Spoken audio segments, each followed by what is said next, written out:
Okay, this is Fred Burrow, Swift Plumbers, and this is an above-ground video report. I use this Video Sea Snake micro camera from Rigid to inspect the drain line that is hidden under the vapor barrier from here to approximately over there. I'm going to show you underneath there.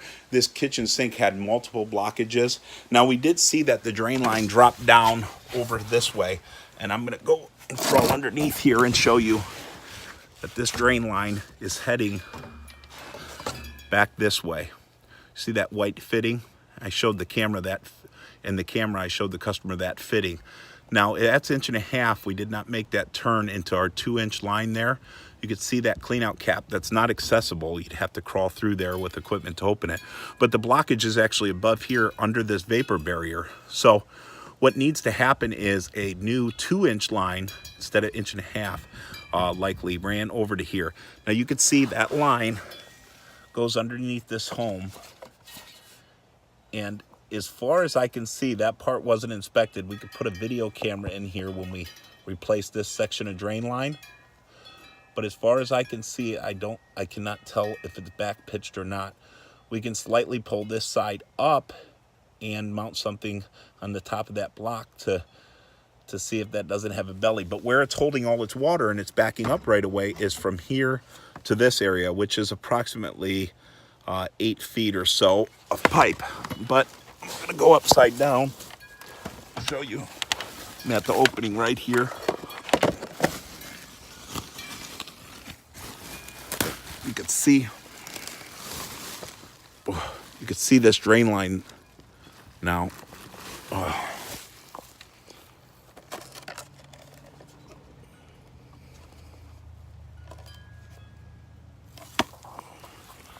Okay, orientation's locked. Sorry about that. This video can be hard in a confined structure like this. So I'm going to try to... Right here is our pipe that they put in that's back pitched.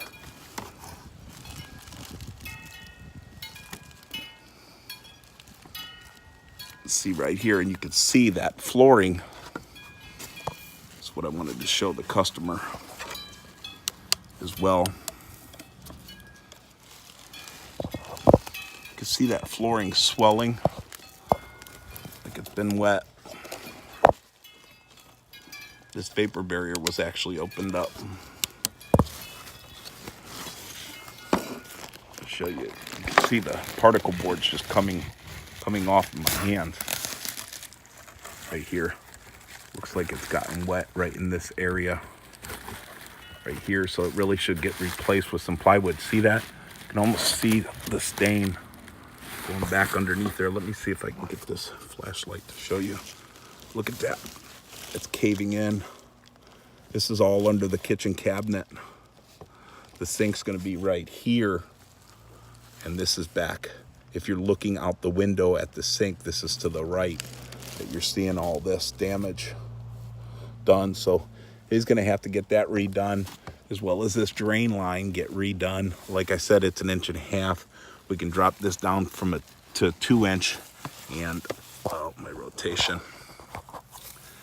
Shine this from this hole. So I'm right at the kitchen. Right there's our Y.